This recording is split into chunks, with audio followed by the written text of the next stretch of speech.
Hi everybody, it's Mrs. Camacho and I'm back for day 3 of remote learning.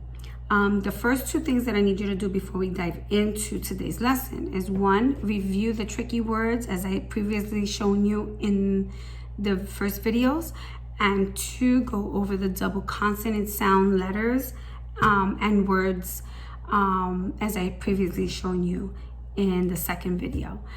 In today's lesson, we're going to be using yesterday's story to build on comprehension skills. So I've already taken the liberty to type up the questions, and as soon as I'm done with this video, I'm going to email them out to you so that you can use them for the lesson.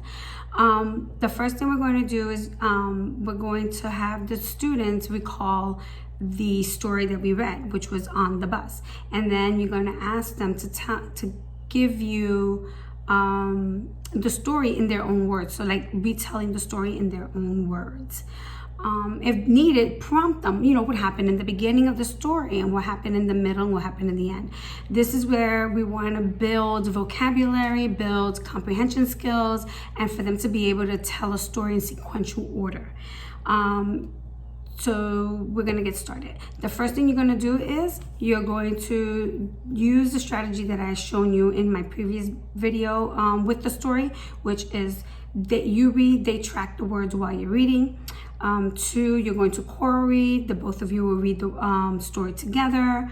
3rd, you're going to then have the little learner read independently, and then again, you're going to read it while they track the words, just so that they can recall some of the information, because what happens is when they're reading, they're more focused on reading the word than getting the whole content. So we want to be able to ensure that they got the content so that they're able to answer the questions related to the story. Okay, so what you're going to do is you're going to use the questions that I've emailed out to you.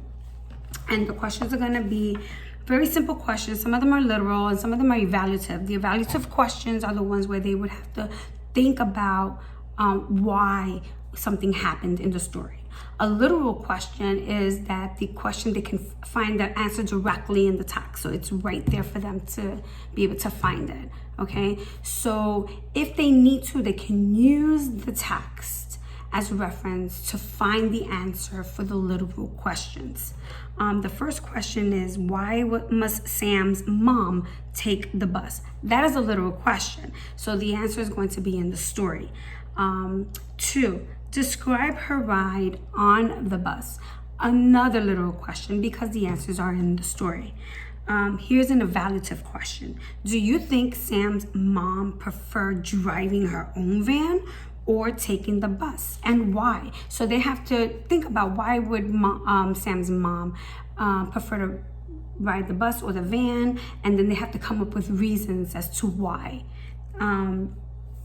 Another evaluative question would be, do you agree with mom's decision to ride the bus while her van was broken? Again, they would have to come up with a reasonable answer in order to answer that question. And then the last is also an evaluative question, which is, what was the purpose of the bell mom rang while she was on the bus? So these are the questions you're going to be asking them after you've read the story. And then once you're done with that part of the lesson, then you can have them go and draw and write a picture about the story. And then you know what? Have them draw something that happened in the beginning. Have them draw something that happened in the middle. Have them draw something that happened in the end. And then come up with a simple sentence that they can put together and write it out. Okay, so if you have any questions, you know where to reach me, email, and the Remind app. And I hope this is helpful to you guys. Peace and love.